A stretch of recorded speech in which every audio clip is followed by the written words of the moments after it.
સભ્યતા, સભ્ય સમાજ, સારી સોસાયટી, આવી બધી સારી સારી વાતો પાંચ માણસો બેઠા હોય ત્યાં લોકો એકદમ છાતી ફૂલાવીને અભિમાનપૂર્વક કરતા હોય છે.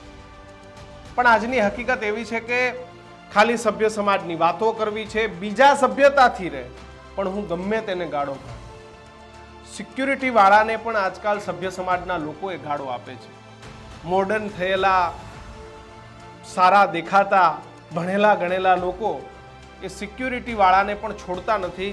અત્યારે લોકોના મગજનો પારો એટલો બધો ગરમ રહે છે કે તમે કંઈક કહો એટલે સીધા મારવા અને ગાળો આપવા માંડે છે અને પાછા પોતે એ સભ્ય સમાજના હોવાની સારી સારી વાતો કરે છે. નમસ્કાર, આપ જોઈ રહ્યા છો ન્યૂઝ રૂમ અને હું છું કિશન કાઠિયાવાડ. વાત કરવી છે આજે અમદાવાદના ત્રાગડમાં આવેલી કૌટિલ્ય 99 સોસાયટી.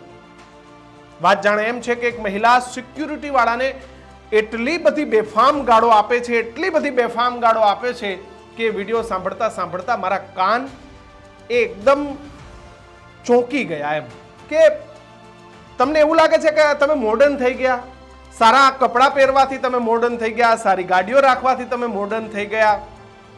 તમારા મગજ, તમારા વિચારો એ આજે પણ કેટલા પછાત છે એનો ઉત્તમ ઉદાહરણ આ વિડીયો છે.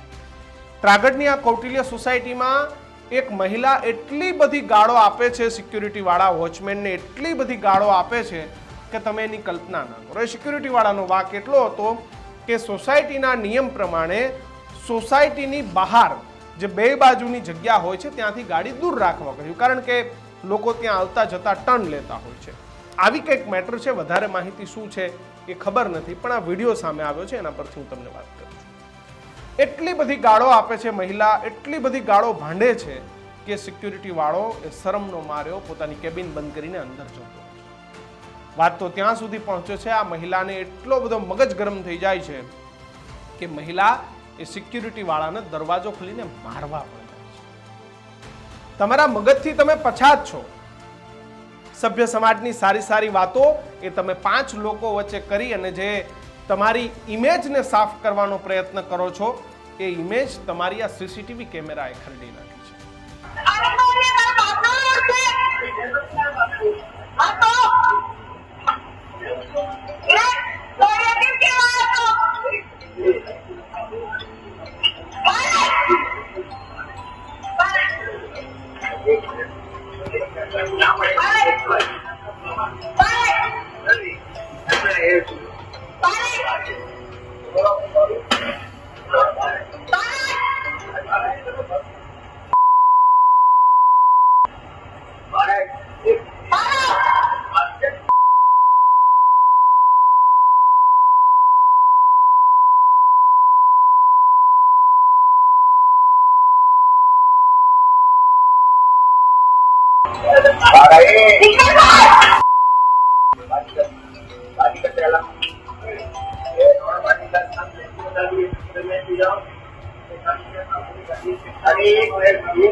દરેક લોકોને બીજા સારા હોય, સોસાયટી સારી હોય, ગાળો એ બીજો કોઈ આપતો હોય તો એ સાંભળવી ગમતી નથી. પણ જ્યારે પોતાની વાત આવે, પોતાના મગજનો પારો છટકી જાય એ સમયે વ્યક્તિ બધું જ ભૂલી જાય છે.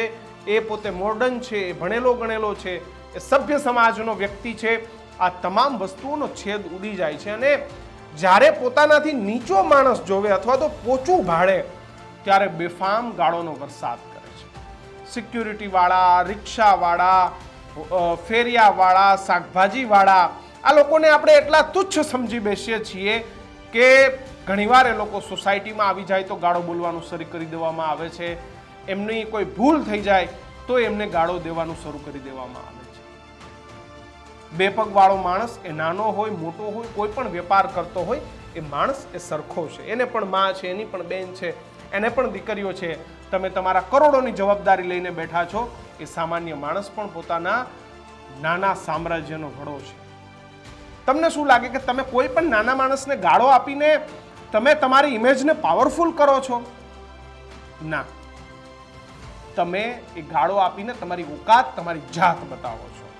અને આજકાલ પરિસ્થિતિ આ જ છે. ભણેલા ગણેલા હોશિયાર પૈસાવાળા લોકો એ એવું સમજે છે કે હું 4 માણસની વચ્ચે કોઈને ખખડાવીશ તો આ એમ હીરો. હા, કોઈ એવી ઘટના હોય ને ત્યાં ખખડાવો ને, દાહોદ જેવી ઘટના છે, જાઓ ને દો ને એ શિક્ષકને જે તમારે દેવું હોય. ત્યાં તો તમે મ્યાવની મીંદડી થઈ જાઓ છો. પણ નાના માણસ ઉપર તમારે હાવી થવું હોય, એ નાના માણસ ઉપર તમારે તમારો રોફ જમાવવો હોય તો તમે તમામ પ્રકારના કૃત્ય કરો છો. આ મહિલાનો આખો વિડીયો એ એટલો બધો ગંદો છે કે એમાં મારે બીપ બીપ કરવા પડ્યા છે. એટલી બધી ગંદી ગાળો એક નાના સિક્યુરિટી વાળાને બોલે છે. તમને ખબર છે, યુપી, બિહાર, નેપાળથી આવતા સિક્યુરિટી વાળા પોતાનું ઘર બર બધું જ છોડીને એક સોસાયટીના રહેતા લોકોને વફાદાર થઈ રહેતા. એમની સ્ટ્રગલ તમે ક્યારે જોઈ છે? એક નાનકડી ઓરડીમાં એનું રસોડું, એનું બાથરૂમ, એનું ઘર, એનો પરિવાર એ બધું જ આવી જાય છે. એના છોકરા એ લોકો રાત્રે સૂતા હોય ત્યારે એમને પૂરતી જગ્યા પણ નથી મળતી. આ પરિસ્થિતિમાં રહેતા લોકો સાથેનો તમારો આ વ્યવહાર એ કદાચ તમને પસંદ હશે, પણ નાના માણસની શું પરિસ્થિતિ હશે વિચારવા જેવું.